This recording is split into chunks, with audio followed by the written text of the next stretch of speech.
State of the City address featuring Mayor Bob Byrnes and City Administrator Sharon Hanson. For those that do not know me, my name is Brad Gruhat, President of your Marshall Chamber. Before we proceed any further, I'd like to ask everybody to honor former City Council member Don Edblum with a moment of silence.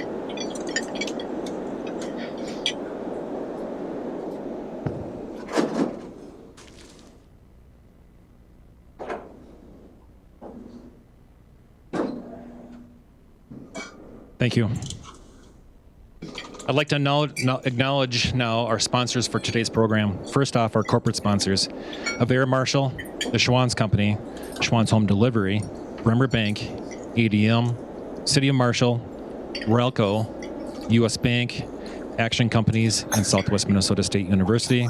Also, thank you to our presenting sponsors, Henley Printing, North Risk Partners, Everspring Inn and Suites, Hoffman and Bropes, Great Western Bank, Truck Center Companies, and Heartland Electric. Thank you for your support on this event. Let's give it up for them.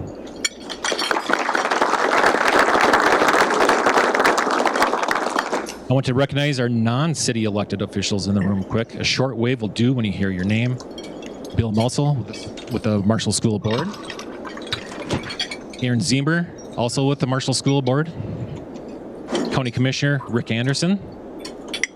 County Commissioner Gary Crowley, and I don't see him, but the Lyon County Sheriff Eric Wallen, who is not here. But I also want to recognize SMSU President Dr. Kumara Jayasuriya. Thank you for attending.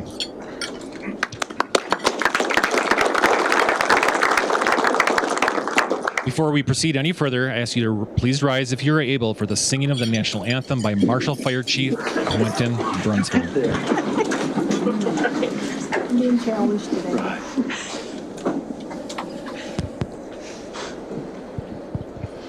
Oh, say, can you see by the dawn's early light what so proudly we hailed at the twilight's last gleaming, whose broad stripes and bright stars through the perilous fight o'er the ramparts we watched were so gallantly streaming, and the rocket's red glare, the bombs bursting in air, gave proof through the night that our flag was still there.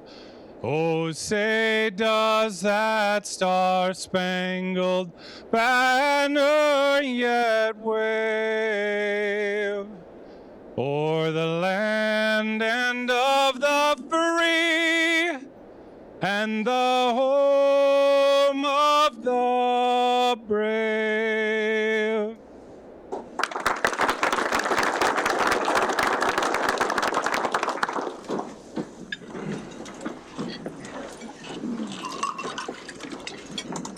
Quentin.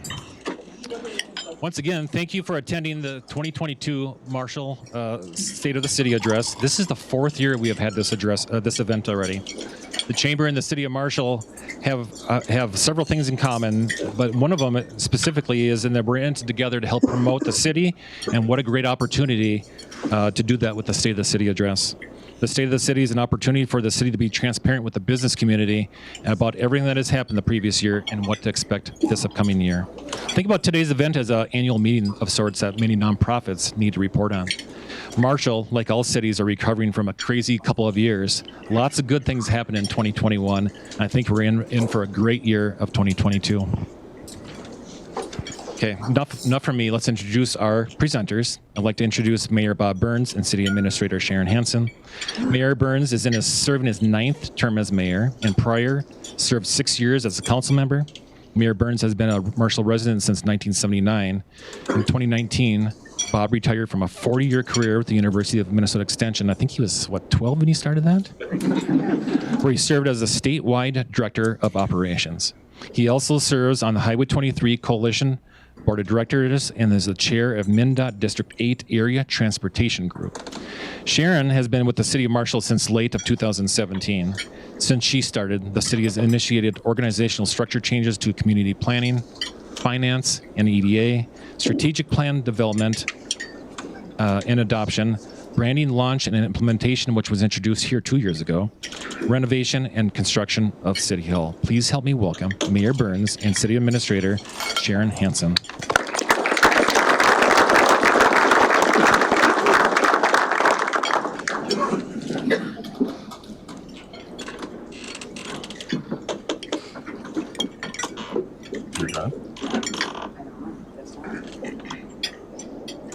So, okay, does that work? Can everybody hear? We'll do a sound check. Is everybody here okay? Good.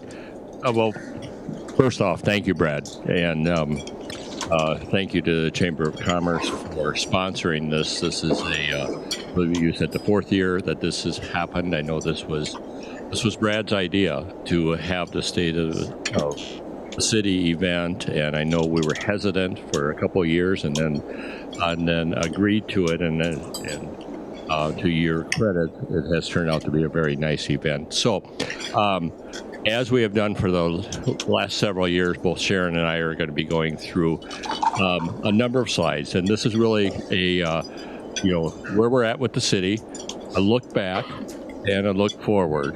And this year is our 150th, as you're going to talk about. So we're going to look back even a little bit farther than what we would normally do. So with that, and I know. Let me also say, Sharon has done a lot of preparation, a lot of work on this, and so thank you to Sharon. So let me introduce the city council members, and again, thank you for the remembrance and tribute to Councilmember Don Edblum, who we lost just a week ago. Other council members that are here, and you can see all their photos up there, but Councilmember Jim Lazinski and Councilmember John DeCramer are seated right here. So welcome, all of you. There may be some questions about where we're at with the vacancy on the council. The council did declare the vacancy from Don Edblum's seat last evening at the regular meeting. We will have a special election. The first available date that is allowable by state statute for a special election is on August 9th. So that's when Ward 1 will have a special election to fill out the remaining 2+ years of that council member's seat. So that'll be August 9th. There's a filing period, and we would certainly encourage people to consider that filing. Thank you, Mayor. And as customary, I'd like to have my leadership team just stand momentarily, if you could right now. And obviously I have their names and titles listed, but want to give a lot of credit to them. They make all of us look good, especially City Council in my position. And maybe give them a round of applause, too. They do.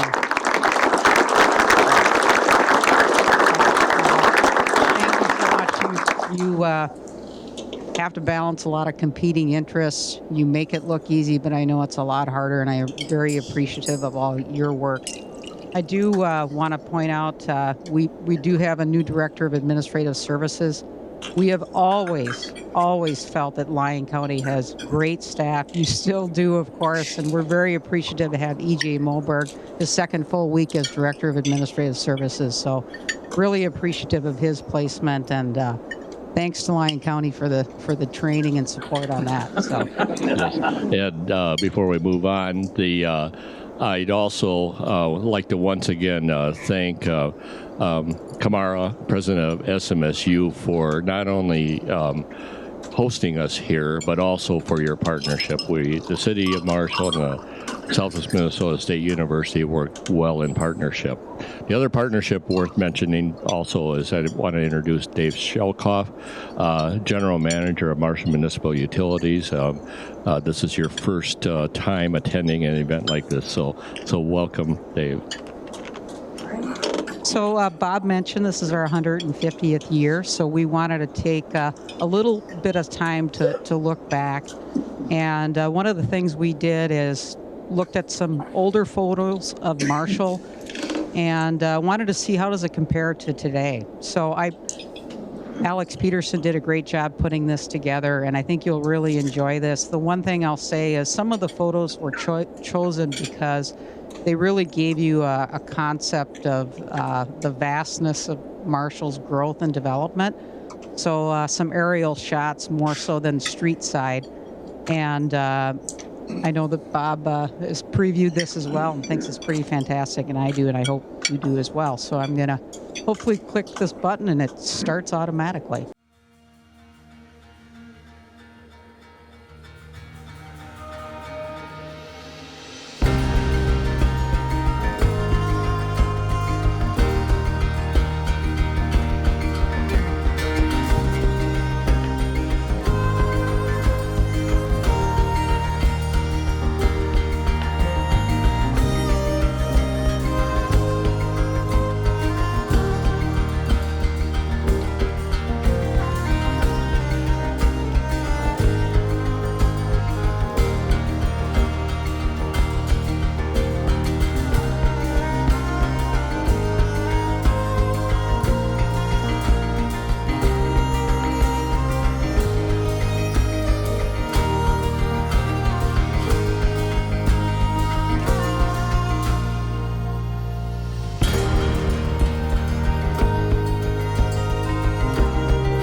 So once again, thank you to our communication staff, Alex Peterson. I told Sharon, I said, we could probably just stop now.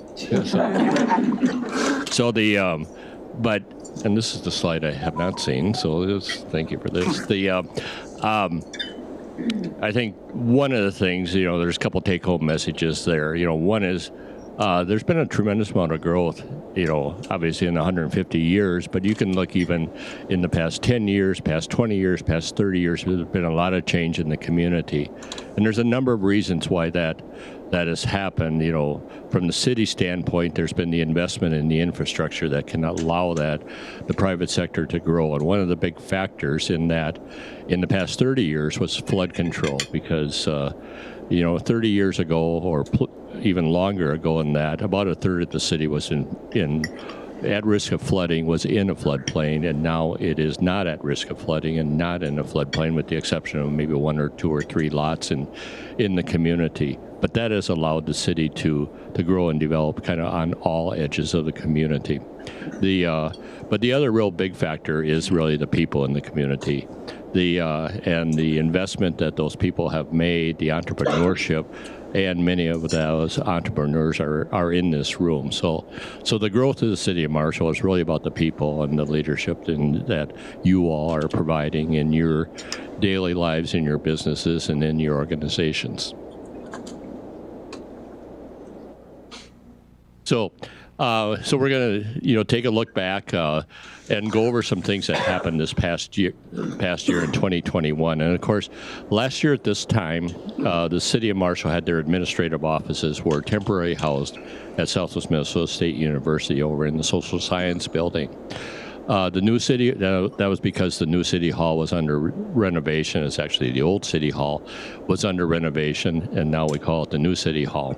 And so that was, the move-in happened July 1st. Councilmember Jim Lazinski, who's right in front of me right now, and Councilmember John DeKramer both served on the city hall building committee and put a lot of time and effort. And the result really was very nice, that not only is a facility that the community can be proud of, but it was also brought in on budget, nearly on time, and so it's a quality facility. It was paid for, roughly half of the cost was paid for by budget adjustments and shifting around budgets, and the other half was paid for by revenue from Tallgrass Liquor. So we were able to accomplish this without raising the property tax levy. Yeah, and I know when we were in construction and prior, there was some questions about location, but now that it's done, I think people really appreciate our commitment to downtown. It looks great. It's highly supported by obviously the downtown, but a lot of community members have come around, especially just the amount of planning and work that went into it. And I can speak for the staff, just technology-wise, great enhancements. It increases our productivity as well, and so it's been a great place to work with the new facility. This past year was also a year of planning, and I think the city does. We take seriously public input. So this was really a year of public input. We took public input on our park system, our comprehensive plan, and a number of other things through a number of different methods. We had surveys. We had focus groups, and you're in charge of the clicker. So I did not rehearse this. So thanks for the nod. And one of those, the major input was on our park and recreation survey, where we engaged a professional firm that surveyed the community, partially by telephone, partially by other means, and really asked some questions about not only the type of recreational facilities. We all know we appreciate parks, but what we consider recreational facilities and how people remain active and healthy. That's transitioning, that's changing. We want to be sure that we're kind of on the front end of that curve. So we asked a lot of questions about that. We also asked how our parks and recreation and other things should be paid for, and so we got really good input on that also. Yeah, we started this process early last year, and obviously one of the driving forces was our Aquatic Center, and we're going to talk about that a little bit later. But we felt we wanted to be more inclusive and talk about all of our park system. We did call 300 respondents, and it was scientific based. We looked at voter data, and actually 300 surveys for this type of survey was quite a lot. When you look at national surveys politically, they're surveying maybe 1,000 to 2,000 people. So we got really good data, and again, we'll talk a little bit further about where that led us. And it was good to have direction from our public. Again, it means that we're not wasting time on something that the public won't support. It was also a way of being sure that there was all voices had a voice. That sometimes it's like the loudest voice gets the attention. So this was a way of really getting a broad-based input. One of the other surveys that we did conduct recently, actually, but we started this process in addition to our Aquatic Center last year, was updating our comprehensive land use plan, which for most of you, maybe it's something you don't really pay attention to us, but for us, it's an important document. It's our vision for the next 20 years. The existing document needed updating, and strategically, and then also just operationally, we have some conflicting guidance in the existing document. So we did hire a firm to help us gather input. They, as I said here, conducted a survey. What's great about Marshall? What are some issues and opportunities for us to work on? We're required to have a comprehensive land use plan because we have zoning administration, and over the years we have seen some areas where there's some things that maybe don't make economic development happen. So this process will kind of straighten that out. Hopefully, the airport, for example, has a large swath of the city which limits some development, and we're not allowed to do spot zoning. And are there some areas where maybe we can loosen it up a little bit to enhance that development? So that was some of the goals of this, and I know that Lauren Deitz has done a really good job helping our public works staff with some of that public input. We had many different task forces that met: housing, EDA, diversity, transportation, and public facilities. So really good information we garnered from that. So our new comprehensive plan, which should be adopted within this year, that's really our roadmap to the future, because as you saw from the video, we have outgrown our current comprehensive plan that served us well, but we now need to update that. And we have representatives of Marshall Public School here, and this goes back to the fall of 2021, and so we could have talked about this last year when it was planned, when the referendum was approved, but we did, the community did see the opening of Parkside, or Southside Elementary, which is a wonderful facility there. We're also, this year, we'll be seeing some improvements to the pedestrian crossings and some safety improvements and increased sidewalks and bike trails and that type of thing in that area.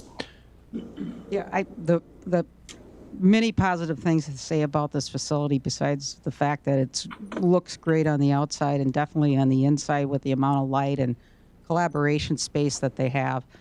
But, their referendum that, took a few tries, really the recent data supports why the school district did this. They got an increasing enrollment. The school district has been a really good partner with the city. We recently purchased separately, but we're now close neighbors on property, which was formerly the Mosh property. They're going to develop career technical education programming, which we may talk about workforce a little bit here towards the end. So that's really something that's really bright. And then also for the school district, establishing a CEO program, which is called Creating Entrepreneurial Opportunities. We know the city of Laverne and that school district has that program, and we're really looking forward to seeing what that can provide to our community.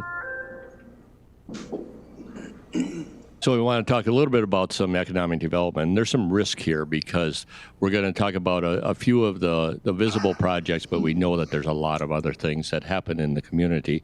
In fact, there were, and now Sharon, I do need to look at this note, this past year there was 443 building permits, a total of just over $17 million of a building activity that happened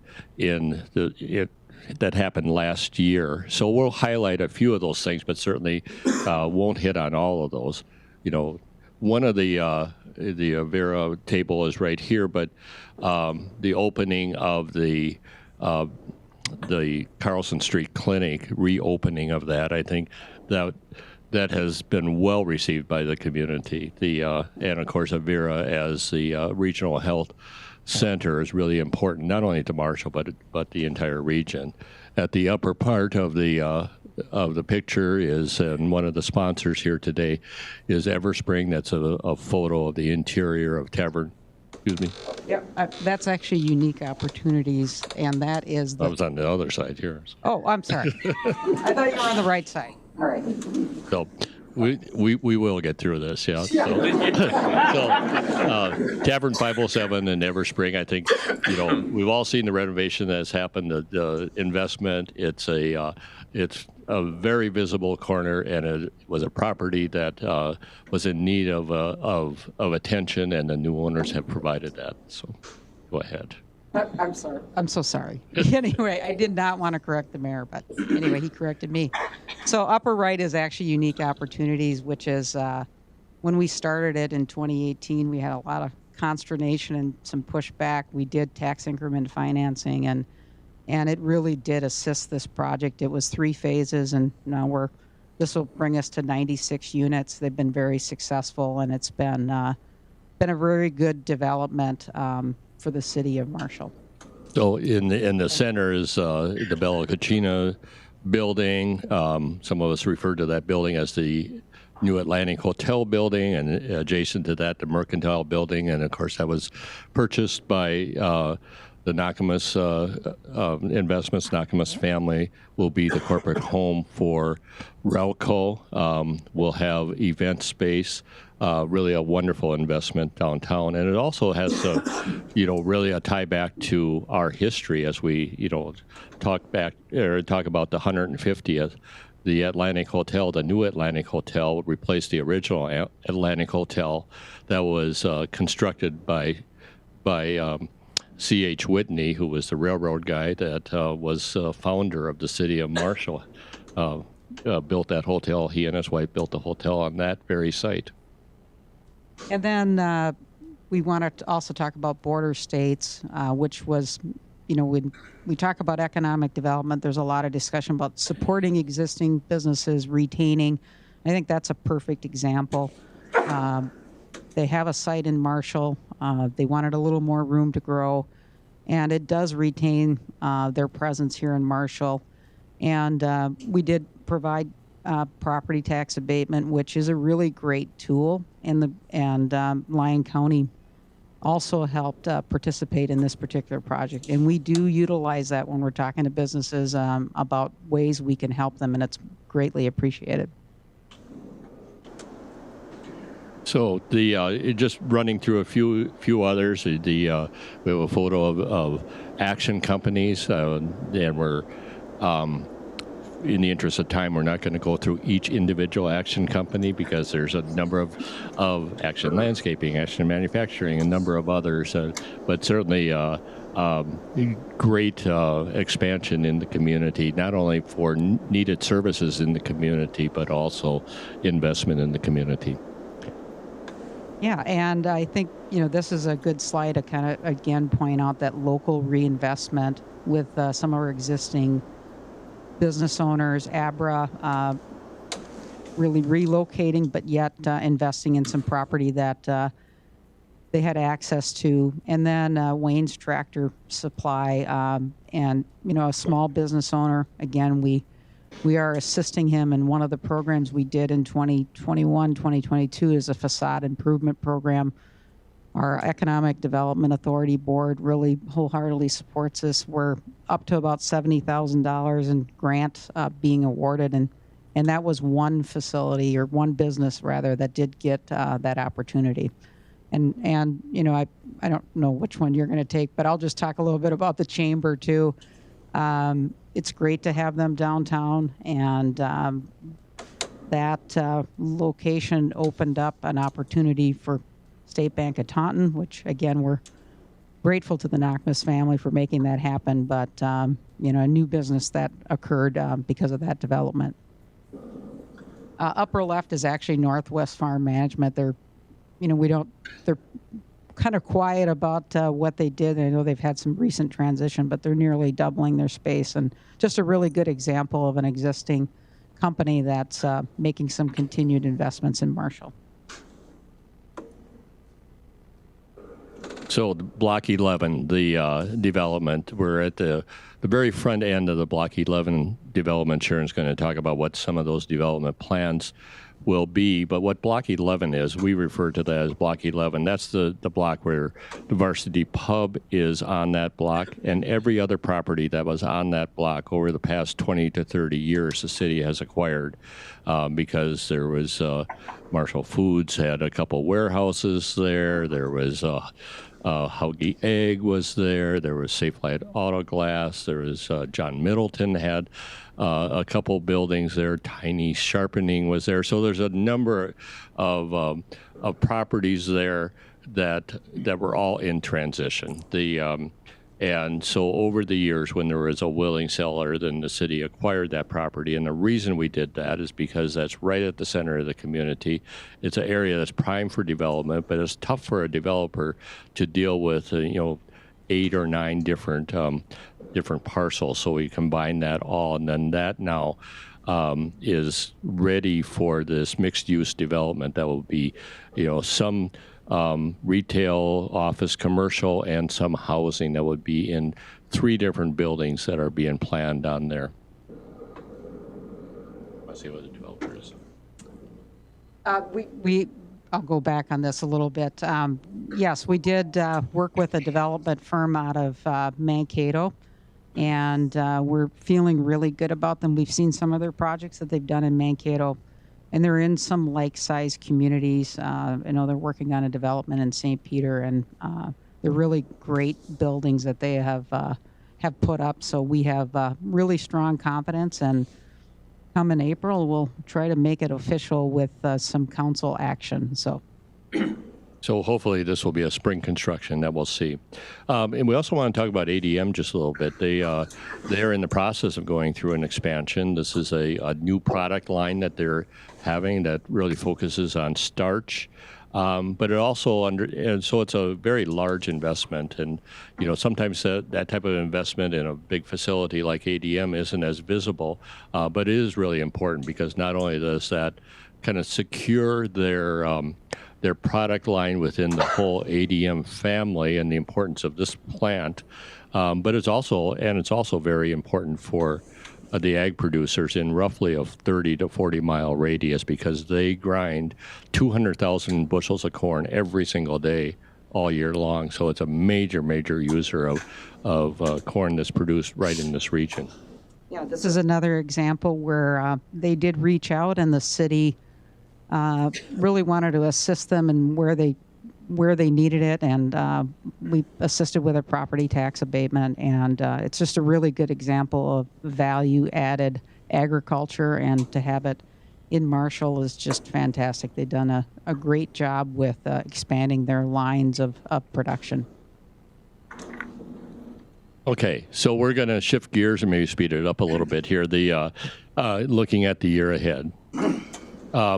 One of the things that I've been involved in is that we've formed the Selfless Minnesota Council of Mayors, and in front of me is Mayor Pat Boston, Mayor of the City of Laverne, who is one of the founding mayors, along with the Mayor of Worthington and the Mayor of Pipestone. And really what we've done, and the reason we came together is, all of our communities really have a lot of the same issues we're dealing with, and also a lot of the same opportunities. And we've all really agreed that we don't compete with each other. We all need to work together, and then the entire Southwest Minnesota will be stronger. So one of the specific challenges that we're focusing on is how can this region be economically competitive with our neighboring states. So that's really what we're focusing on. We're advancing legislation right now that has both a Senate and a House sponsor that will focus on a technical education in real targeted occupations that are in need in this region, and where there's capacity for technical education through Minnesota West Community and Technical College. So it's really modeled after a program in South Dakota called Build South Dakota, and we would really mirror that program. It would be a tuition forgiveness, 100% tuition forgiveness, and assuming that the individual that completes that course of study remains in that occupation in the region for a period of 3 years. It has it's a proposal that we talked about. It's really getting a lot of support. So we're pretty excited about that. And that's one of the things. So once again, welcome, Pat, as our guest here today. I really like this program because we get a lot of comments about how can we compete with South Dakota and Sioux Falls. And I know last year we commented about kind of beating them back. And I think this is a great opportunity for us to do this along with Iowa. They're just as competitive. And so I'm really glad you guys took this on. And we've also had the support of the State Deed Commission, Steve Groves, who when he started, we've talked to him about, there's all this marketing and advertising that we see coming across the border, and we don't see anything going the other way. So that has spurred their agency to do a new investment. They have a new ask at the legislature at this time to fund some targeted advertisement. So more to come on that. We could talk a long time about that, but we can follow up on that. Okay, I want to talk a little bit about the census. Here's one of the things that was highly disappointing for us when we saw the census results, because the census results, go ahead, did show a decrease for the city of Marshall. And that decrease was, about 52 people. But when we really, dug into those numbers, that decrease all happen in one ward of the city. And when I refer to wards, we have 3 voting wards in the city. Ward 2 and Ward 3 had increases in population, and Ward 1, where we're sitting right now, had a decrease in population. And so it was very obvious that, it was our population decline really had to do with Ward 1 and probably had to do with Selfless Minnesota State University, because the timing of the census happened, and we'll go on to the next slide. Well, before you leave that, the overall census, we had, I talked earlier about the number of building permits. In that past decade, we added about 366 new housing units in the community, yet there was a population decline. It just doesn't make sense. So go on to the next slide. So when we really looked at those numbers, when the Census Bureau collected numbers, we all individually complete the census unless you're in what they call group quarters. If you're in jail, if you're in the nursing home, or if you're in a dormitory, those are reported as a group, so not individually. So the SMSU, reported, as they should, what their population would be when their enrollment was known, and that's roughly, 10 days after the start of the spring semester. Their enrollment is pretty solidified. That's the numbers that they reported, and that was 385. But then they got a call from the Census Bureau on April 1 saying how many people are in your dormitories right now, and that number then was 49, because we all know on roughly around March 17th of 2020, the dormitories had to be closed because of the pandemic. So the only students that were left there were those students that were likely international students that, really didn't have a place to go. So there were special accommodations made for them. So because of this, we can point to, this is a source of that undercount. In addition to that, there's about 400 students, and Kamara, feel free to correct me on anything, but there's about 400 students that live off campus, and you could extrapolate the same example and say, well, some of those off-campus students were affected similarly to the on-campus students. So we have an undercount of, anywhere from, round numbers, 400 to 800 people just in that example. The Census Bureau has an appeal process, and we'll go through that. But that appeal process, wasn't designed in anticipation of a pandemic happening on Census Day. So because of that, we're in contact with and working with Senator Klobuchar's office, Senator Smith's office, and Congressman Fishbach's office, and all recognize that this is a problem, and they're working with the Census Bureau and supporting us there, because this is not only Marshall, this is like every other community in Minnesota that has the fortune of being host to a university, was all affected the same way. So that's one of the things that we're working on in Census. And we're also working hard on our aquatic center. Go ahead. Wanted to show these two photos, and if most of you haven't heard, we do have a need for an aquatic center. The city has been looking into an aquatic center for quite some time. In 2018, we actually did a feasibility study, which recommended that we completely construct a new aquatic center, and that's the path that we're working on right now. We mentioned the survey. We had to look at how best to finance this.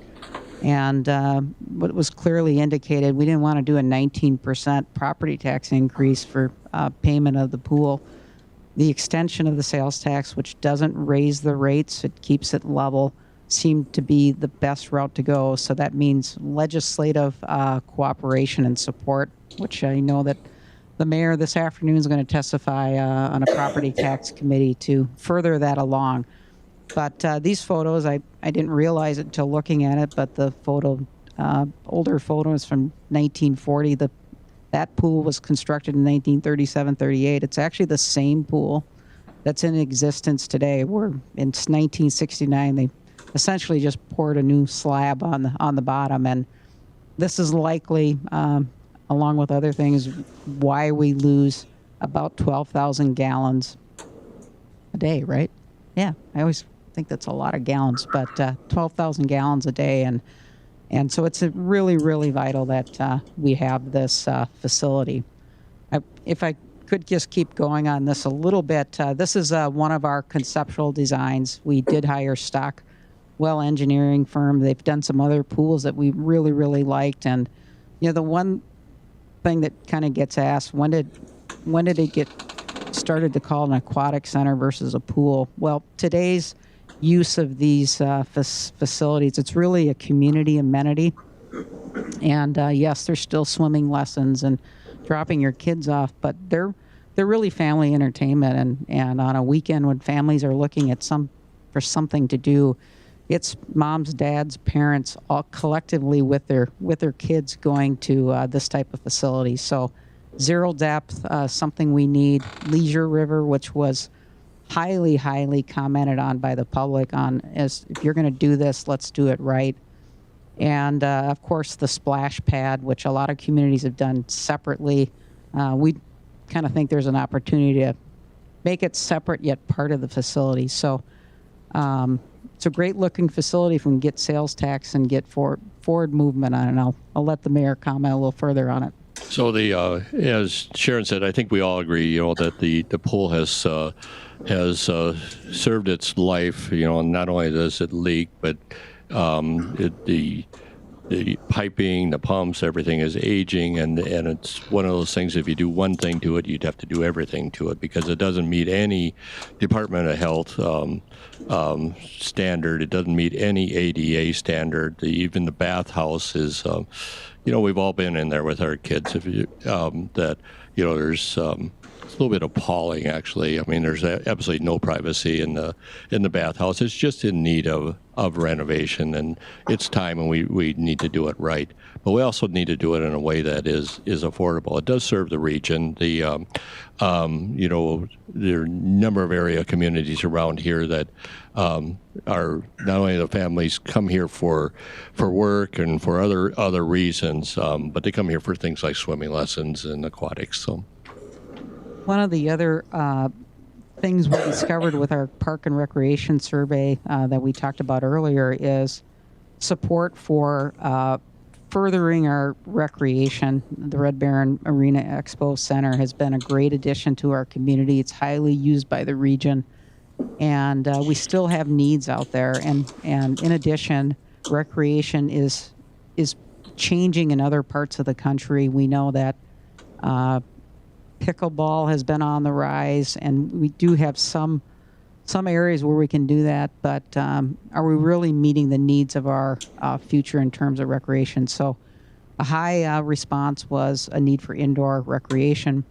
The council really would like to see some work done on this. Legislatively, we may not get it done this year, but I see this as future work for the city. And I also see that this indoor recreation facility concepts in here, we've got some pictures of some, really could be inclusive of SMSU, possibly in their needs. And then also collaborating with the YMCA, who also has a capital campaign. They have needs for their facilities, and also maybe some collaboration with recreation. Yeah, so because of that, all of those questions that you outlined as far as, indoor recreation center, is that indoor turf, is that indoor playground, is that, what activities would be in there? There's just a lot of ideas there. And so that was the reason that going forward in the legislation that is being considered right now at the state for a sales tax extension, and I'll talk a bit about that in just a second, that only the Aquatic Center is included there, because we can define what that is. We know exactly what the plan would be. We know how much it costs. We know what it would be. There's less agreement on, what is an indoor recreation center. So, but that likely will happen, but it won't happen with the current legislation. Our current proposal right now that is authored in both the House and the Senate by Senator Gary Dames as well as Chris Swedzinski, does propose to the legislature that our current sales tax, which was authorized by the public for the construction and operation of the Red Baron Center as well as the Merit Center, that would be extended. The sales tax receipts that were originally anticipated have come in larger and at a greater amount than what was originally anticipated. So we're able to do that and extend that beyond to fund an aquatic center. So the process is that the legislature would have to authorize us to be able to go to the public for a vote of the public. And if there is authorization from the legislature, then that would be considered by the public in a vote this November. So we're running a little bit tight on time, but let me very quickly shift gears and talk about the ash tree replacement program. I think last year I kind of went off a little bit longer on the ash tree issues, and really we're anticipating that we're going to have a once the emerald ash borer comes to the community, it likely will take out a good population of the urban forests that we have right now, the ash tree. So we did a survey of our, the trees that we have in our parks and our boulevards, our public spaces. So we know that number, and we've embarked on a plan to remove and replace about 10% per year. So emerald ash borer is not here yet that we know of, but we've started on the plan. And in fact, over the past month or two, we did receive a grant from the Minnesota DNR of $93,000, and then combined that with some local park funds and removed about 110 ash trees from 6 of our parks, five or six of our parks, 5 of our parks. Thanks, Jim. And they will. Those trees will be replaced.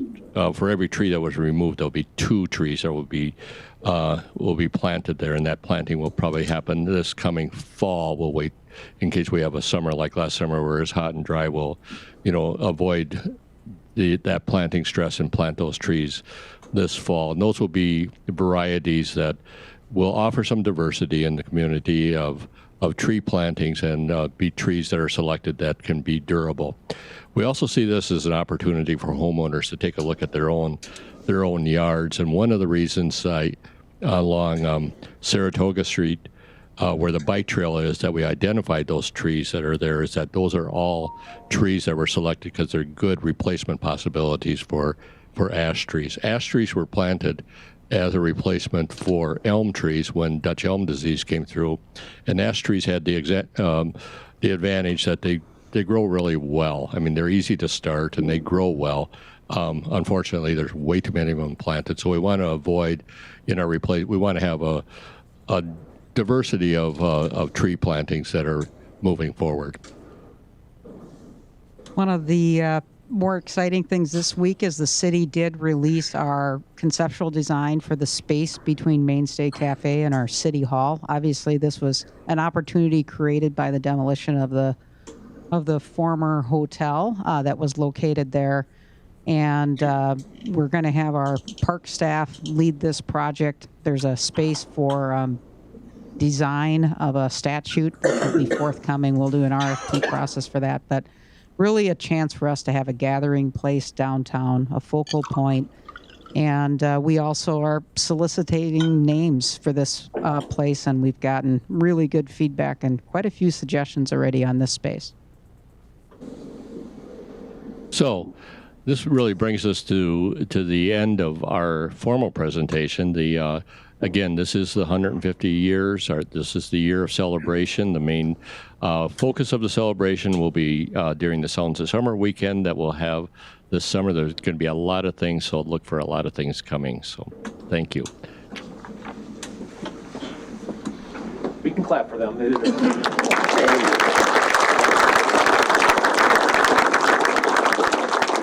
So as always, we try to finish off today's presentations with a few questions that I reached out to you all that registered on time anyway last week. So a few questions. So and actually two of them, one of them's been answered already, so I'm going to skip that one. But the other one is they're all kind of related regarding the Aquatic Center and something that was brought up at City Council last night, the playground. And so here, how are the outdoor aquatic center proposed along with? Are there any updates with the Aquatic Center, proposed along with access for special needs? And the same thing with the playground opportunities. I know the playground opportunities was brought up last night at City Council, so you want to touch on that.